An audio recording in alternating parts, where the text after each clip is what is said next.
of 1969. Good evening. What a good-looking group. What a good-looking group. You haven't aged a day since graduation. How's that possible?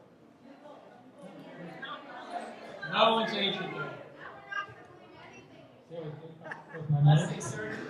Yeah. How's that? Yeah. I sound like God. Anyway. Northfield Mount Hermon class of 69, you guys look beautiful. No one's aged a day since graduation.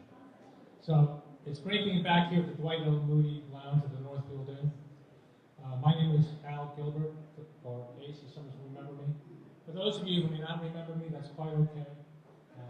I was very low-key, under the radar when I was a student here. I was kind of like the Rodney Dangerfield of students. I got no respect. No respect. I mean, to get respect, I couldn't buy respect with a credit card. But I was trying really hard to fit in.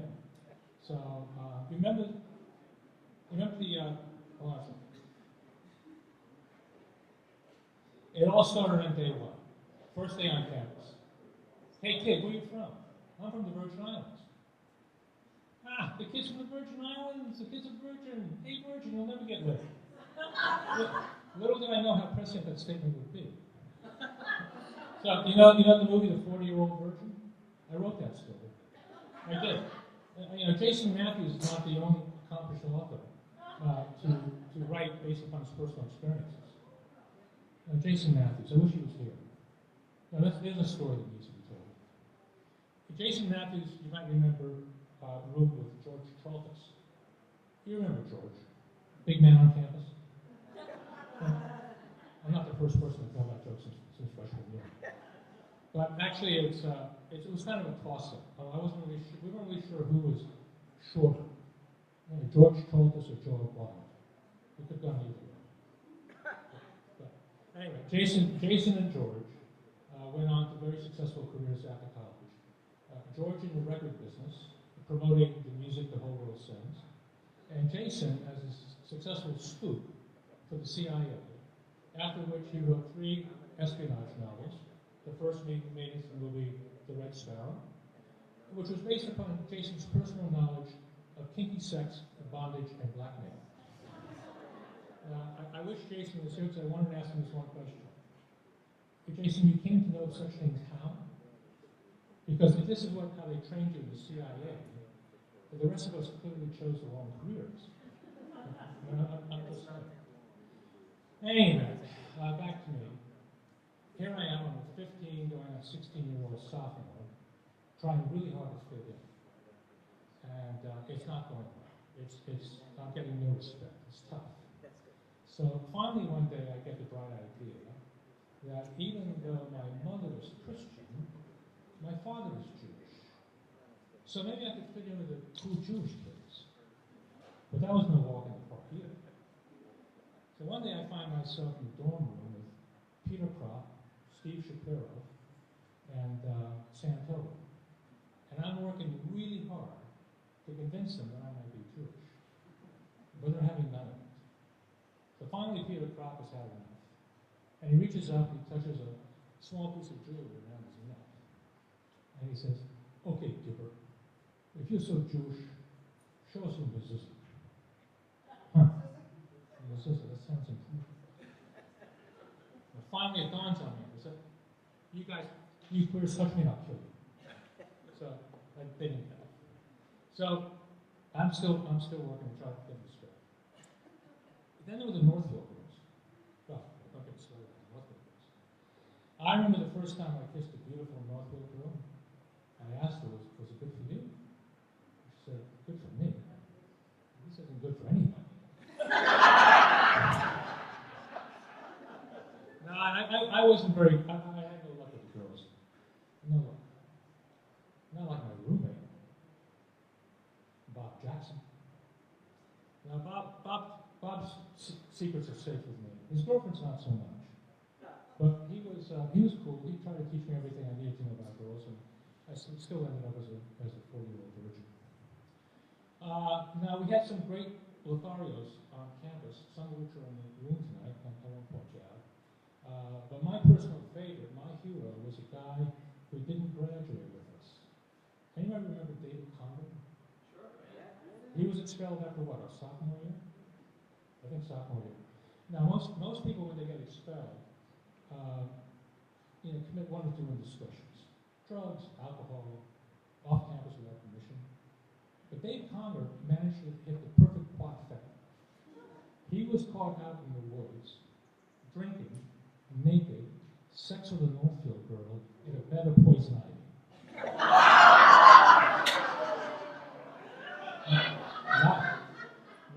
Not even the future attorney Bob Lindemann could talk to us about that. Yeah. So, then there was the faculty. The faculty were good. Remember when we used to come back from summer break and we'd open our curriculum envelopes and we'd just pray the hell that we didn't get one of those ball-busting teachers? Like Miss Bucksmith over in Northfield, or Mr. Donovan here on Mount Hermon, or Rudy Bear. That was in that case. So Rudy Bear. So, Mr. Plucky, your French is for sheep. You should do the language a favor. Go to the window, jump, and kill yourself. Man, it was rude.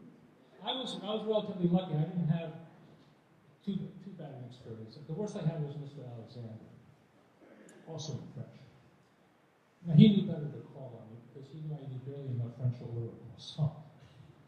But every once in a while, he'd get bored and his eyes would wander the room. Ah, monsieur, mon ami, monsieur Gilbert, après Gilbert. I want for you to conjugate the verb obfuscate in the past perfect and imperfect. Sure, coming right up. You want French fries with that? Might as well. So what did I do? I did the only thing I could do. I followed Bruce Plotkin out the window.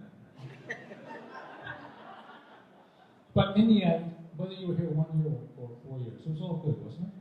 Right? Yes. Thank you. So that's why I'm going to end with this paid commercial announcement. I never would have been able to attend Northfield Mount Hermon. And you would have missed all this had it not been for the financial aid of the class gifts that came before us. So for those of you who have donated, pledged, or left a life legacy to the class gift, I thank you from the bottom of my heart. I am so grateful I could kiss you on the lips. And those are just the guys. So, and for those of you who haven't, you'd be pleased to know that the doors of the class gift remain open until June 30th, actually. So you can contact either Walter, who's retired, you can contact me, and we can make arrangements, to take care of that. Now I know, listen, we're all here to have fun, and I know we've been beating up on your wallets all day. But here's the deal. Northfield Mount Hermon was a very important part of your life and my life. Otherwise, you wouldn't be here, right?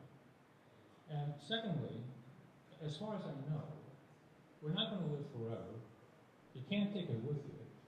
So why not pay it forward to a place that's going to make as much difference to the students of the future as it did to us in the past? So I thought we had some forms. Do we still have some forms to fill out? No. All right, well, nevertheless. Okay, that'll be a friend. But, okay, here's the deal. So, if in the course of the evening you are moved by the spirits of memories and alcohol, just reach out to Cricket or Walter or myself and we'll make some arrangements for you to make a class gift. So, with that, I will say thank you, God bless, and may we all live another 50 years.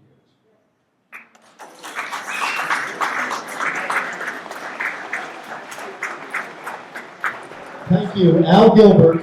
Al will be available for lip kissing out in the hall there, as he mentioned. Well, here we are. And I've been asked if I would please play the Maple Leaf Rag, and I'd be happy to do that for you. And I want you to know that my sparkles are a special request of Brian Bauer, and they're very hot, so what do you think? They're going to last. No, I didn't mean whether you like them or not. They're going to last about 5 more minutes. So here's Scott Joplin's Maple Leaf Rag.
Thank you all very much. That tune was written in 1897, and upon its publication in 1899, it became the first piece ever to sell more than 1 million copies of printed sheet music in the history of American music publishing.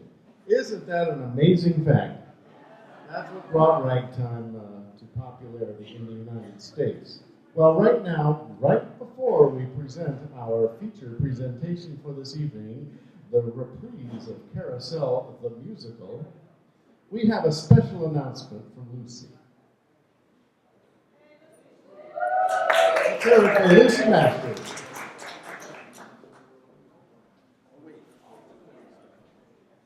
Before Lucy gets started, I'm going to ask the cast of Carousel to please head backstage. Then we'll be all set to go. All right. I'll cover it for you.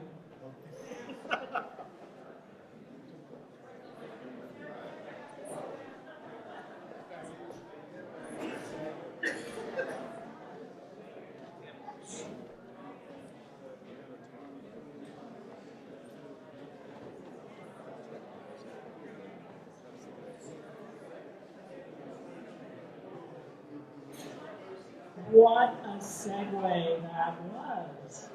For a mere $2,000, wait, I may have missed a digit or two, you can purchase Tom Jazzer Jones CDs. They are on the piano. Suggested donation, $20 each. There are two sets, one ragtime and one hymns, two different CDs. And of course, the check is not made out, sadly, to Tom. It's made out to Alfie Van Herman, so there's a great supply up Everything here. goes to our class fund. And one more announcement, because you haven't been asked for money enough tonight, or this weekend. The silent auction will miraculously be reset up early tomorrow morning, very early. We have to close it by about 10. So everything will be in Crosley in the lounge, and you should definitely appear sometime during the breakfast hour to make your final bids.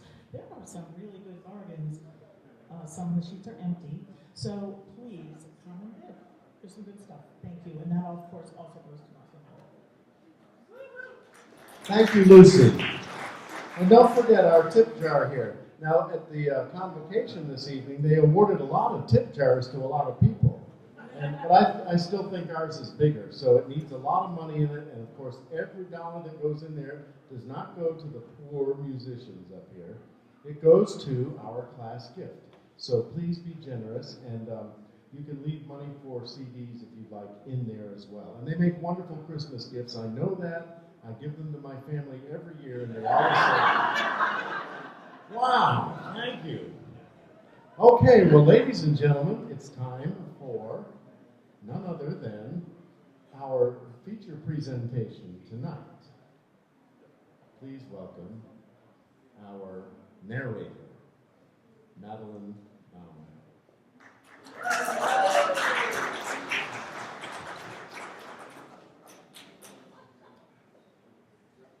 NNH, music, NNH. These two things are inextricably linked with each other. Music was great and huge in our lives here. And what regularly brought us all together in our time together, here, when we were in school. Chapel, hymn sings, Al Raymond, Joe Elliott, Ann White, Lummy, and the entire student body singing at Sacred Concert, Christmas Vespers, the Folk Music Society, Silent Cheer, SD, which I tried to get into and couldn't, a cappella, chancel, which I tried to get into and couldn't, and choir, class choirs, which they had to take you. You didn't have to audition, so I got into that automatically. Glee Club and the orchestra. And of course, the annual spring musical production in the auditorium that alternated every year between a Gilbert and Sullivan operetta and a modern musical. So, in our senior year, it was a musical, and that musical was Carousel. Tonight, we present a mini reprise of a few highlights of this greatly lauded production. And I'm not exaggerating. The theater critic from the Greenfield paper, said it was the greatest Northfield Mount Herman production he had ever seen. Now that is high praise. It was the second one. Well, we won't tell him that one. So, welcome to not Broadway, not off Broadway, not off Broadway, but off Broadway. And we dedicate this to all of our departed classmates, but in a very special way to those who were in the cast of Carousel. Paul Lucaris, who portrayed Billy Bigelow, Doug Houston, who played Mr. Snow, Leslie Robinson Sharp, who was Carrie Pipperidge, Jim Smeedy, who played the captain, Penny McCutcheon-Bose, who was in the chorus and the stage crew, and Cheryl Mogensen Bretchberg, who was also in the stage crew, and last but not least, John Gates, a bassoonist in the orchestra. So let me give you some background. This musical was set in 1873 on the coast of Maine, small town. What was in the air? The smell of the ocean, the smell of poverty, the smell of boredom. And what happens? A carousel comes to town. And at least it took care of the boredom. So we begin with a little bit of the overture that gives you a sense of what the music of this show, which is great music, is all about. Maestro, please.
So, this is the only audience participation part of this show. Think really carefully. What month are we in right now? June. Yes, you got it right the first time. So, the first song is about June. What happens during June? Fertility, fertilization, reproduction, excitement, lots of stuff. And now we're going to hear about that.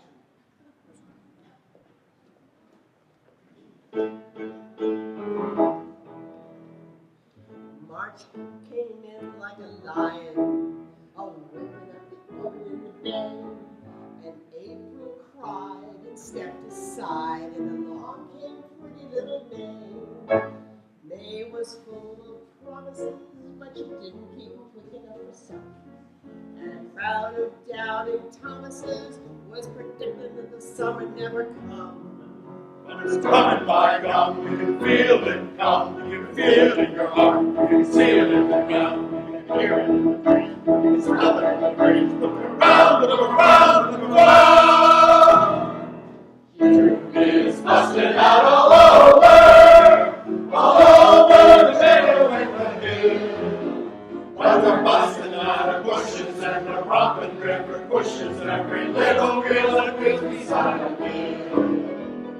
June is busting out all over. The feeling's getting so intense that the young Virginia creepers have been talking on the jeepers of all the morning glories of the fence. Because it's June, June, June, June. Just because it's June, June, June.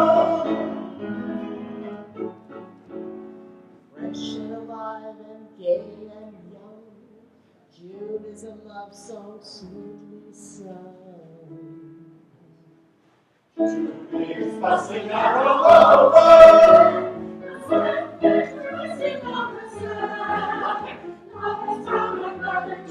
And my sisters ever lunar. June is busting out all over. Today is the day of playing.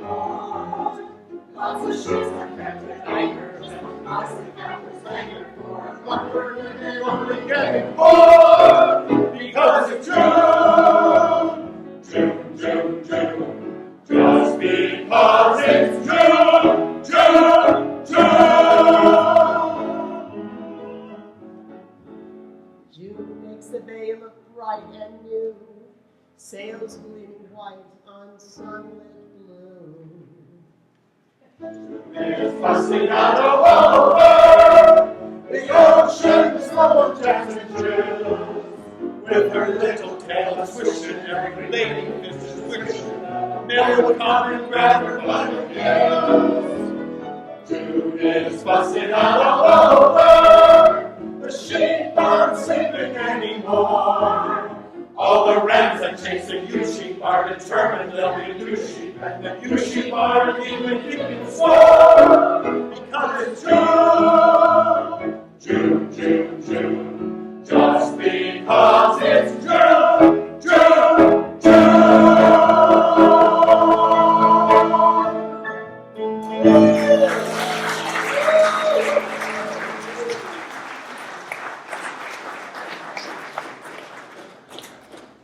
So, it's June.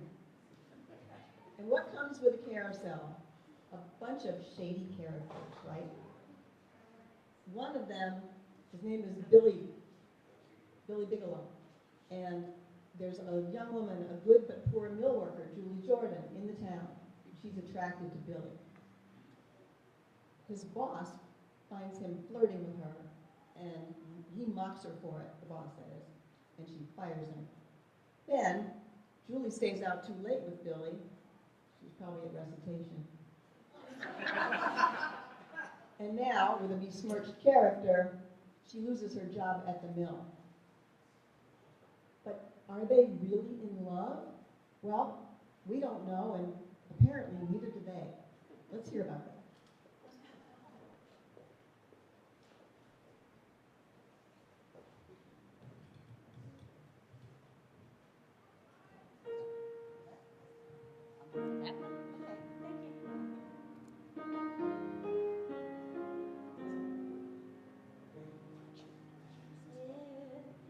What is this one? Okay, sorry.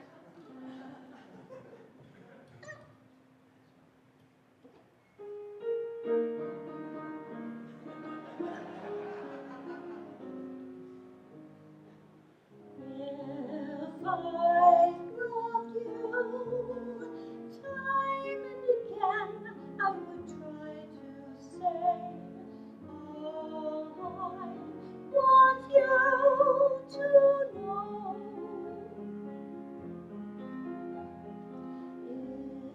If I loved you, words wouldn't come in an easy way. Round in circles I'd go, longing to tell you, afraid and shy.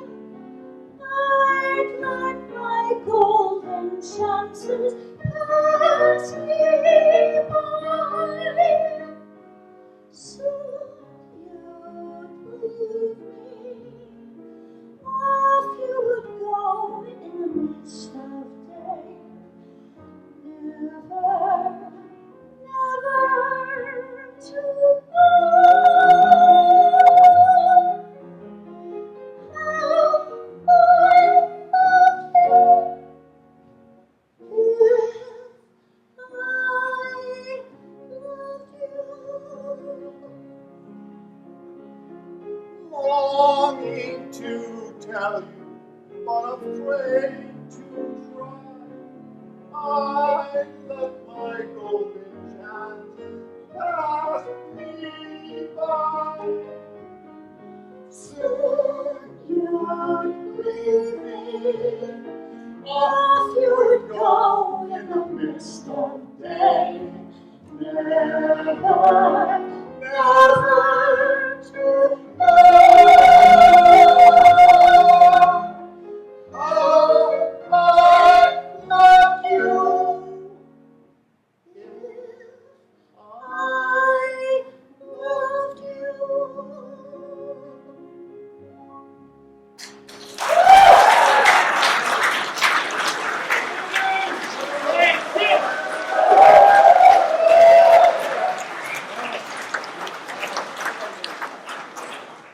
Yeah.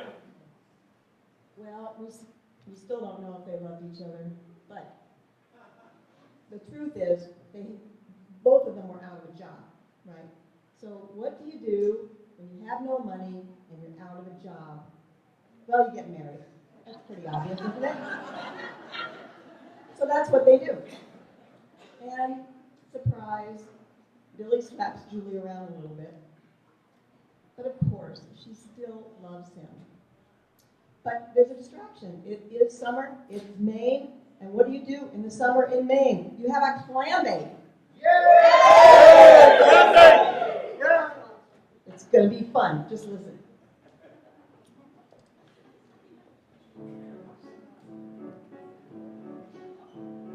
This was a real nice clam bake. We're mighty glad we came. The victuals we ate were good, you bet. The company was the same. Our hearts are warm, our bellies are full, and we are feeling pride. This was a real nice clam bake, and we all had a real good time.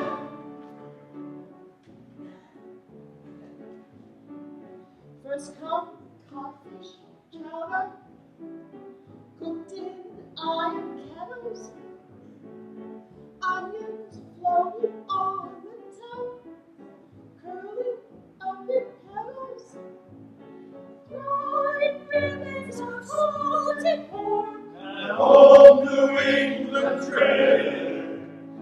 That little one with a clamshell tied onto the paper instead. Oh, this was a real nice land day. We're mighty glad we came. The victuals we ate were good, you bet. The company was the same. Our hearts are warm, our bellies are full, and we are feeling pride. This was a real nice land, babe, and we all had a real good time. Remember when we raked them red-hot lobsters out of the driftwood farm? They sizzled and cracked and sparkled along, and there a great deal choir. Good morning, angels, good morning, angels, good morning, angels, we slid down the back and patted the wood, and doused them in melted butter. And then we tore with the claws and cracked it with our teeth, because we weren't in the mood to play. Good morning, angels, good morning, angels, good morning, angels, Then at last came the clams, seamed under rock, weed, and rotten from their shells. Just now hanging on the gallop down our gullets, we could say ourselves, oh, this was a real nice land, babe. We're mighty glad we came. The victuals we ate were good, you bet. The company was the same. Our hearts are warm, our bellies are full, and we are feeling pride. This was a real nice land, babe, and we all had a real good time. We said it before and we'll say it again. We all had a real good time.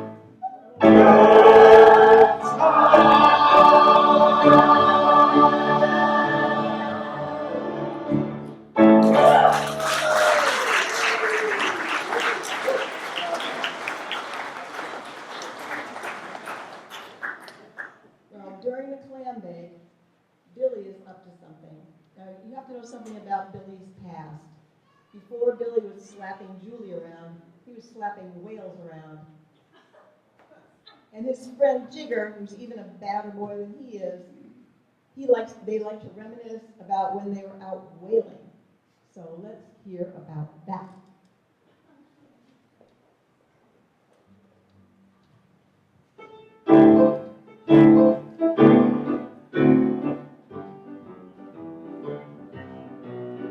Blow high, blow low, away we will go.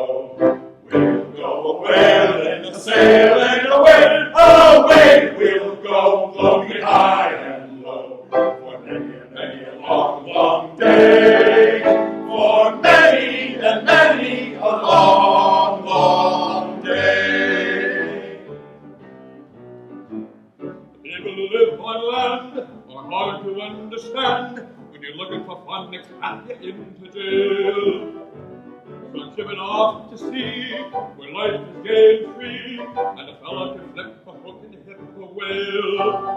Blow high, blow low, a-whaling we will go. We'll go a-whaling, a-sailing, away we'll go, blow me high and low. For many and many a long, long day. For many and many a long, long day. It's wonderful just to feel your hands upon a wheel and to listen to wind whistling in the sail. Or to climb aloft and be the very first to see a chrysanthemum trout come out of the snout of a whale. Blow high, blow low, a-whaling we will go. We'll go a-whaling, a-sailing, away we'll go, blow me high and low.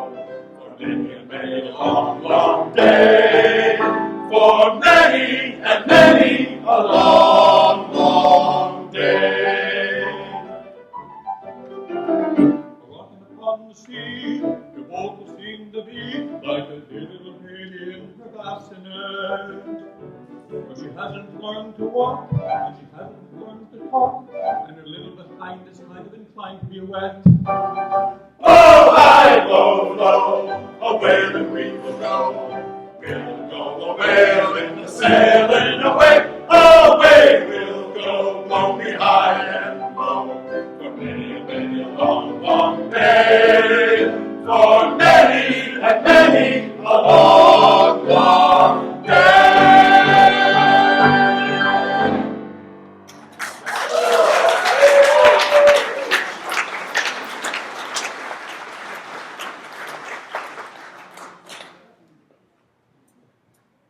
Julie has a friend named Carrie Pickard.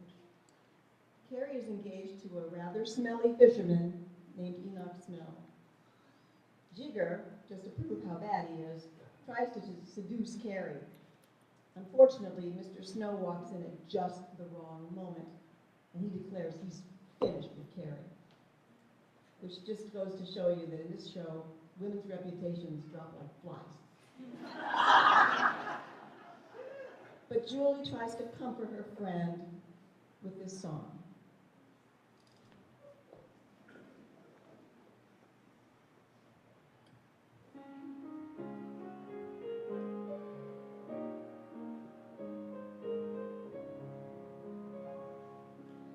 What's the use of wondering if he's good or if he's bad, or if you like the way he wears his hat? Oh, what's the use of wondering if the ending will be sad? He's your girl, he's your love fella. That's all there is to that.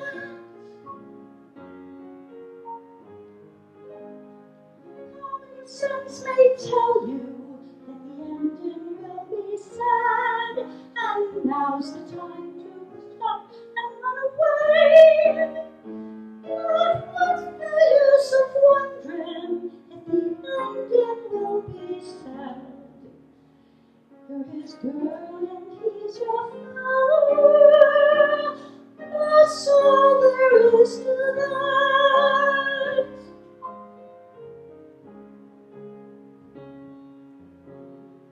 Something, even the things that are his, is one of those things is you.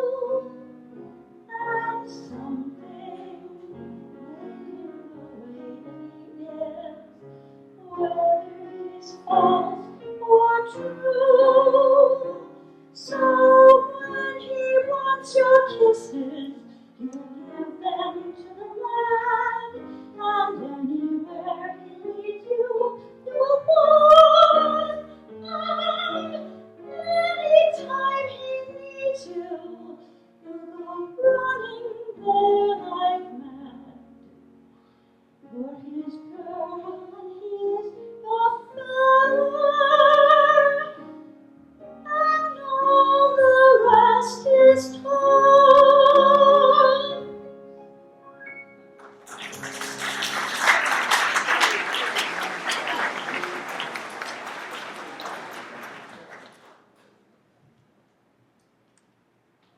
Julie tells Billy that she's pregnant. Imagine that. Now, Billy's first thought is, oh, I'm going to have a son. Well, of course it would be, wouldn't it? And he gets really excited about that. And he sings about it in this famous soliloquy song that he sings by himself called My Boy Bill. But then it occurs to him, what if it's a girl? Who knew? I mean, who would have thought that? But when he thinks about that, he realizes he would need money to raise a girl. Where is he going to get the money? So his friend Jigger, always a help in difficult times, says, let's rob the mill owner. That's the answer. So they sneak off to rob the mill owner, but guess what? It doesn't go very well. Billy ends up, unfortunately, committing suicide in and dives in Julie's arms. This is where it starts to, well, I guess it already has started to get dark. But Nettie arrives and comforts Julie with the classic song, You'll Never Walk Alone. All right, so what happens? Julie does have the baby, and it is a girl, and her name is Louise. 16 years later, Louise is graduating from high school. She's grown up, she's been ostracized, she's poor, but somehow, due to the magic of Broadway, she's an exquisite dancer. Now, Billy has been kind of wandering around in the ether for all this time because he wasn't quite good enough to get into heaven.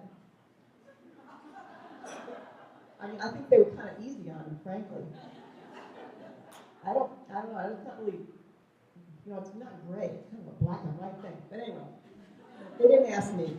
All right. It's a philosophy class. Anyway, but he is told by the powers that be that if he can go back and do something good, he might get into heaven. He sees Louise dancing, he gives her a star from heaven, which she rejects, and being Billy, what does he do? He slaps her. Louise comes and tells her mother about it and says, the slap felt like a kiss.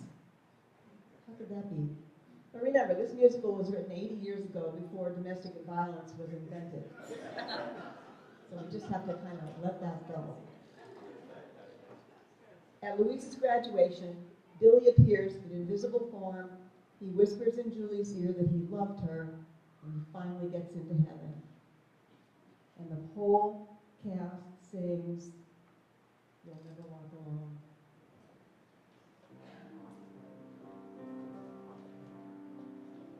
When you walk through a storm, keep your head up high. Know that one?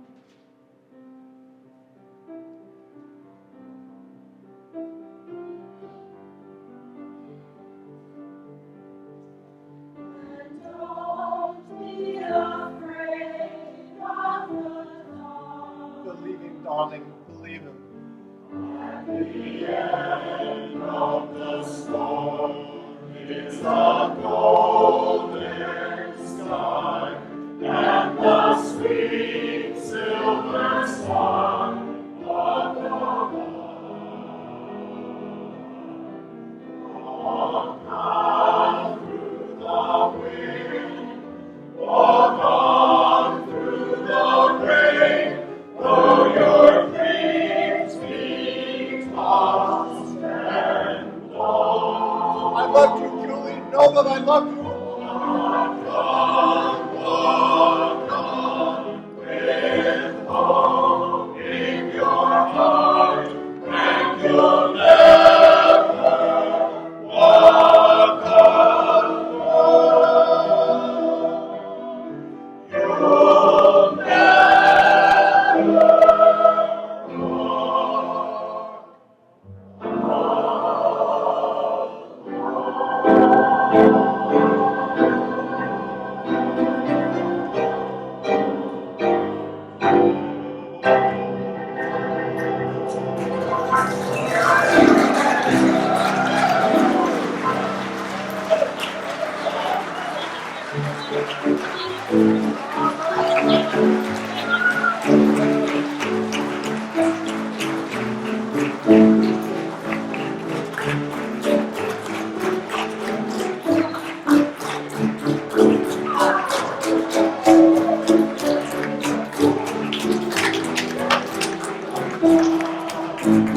This was a real nice man, and we all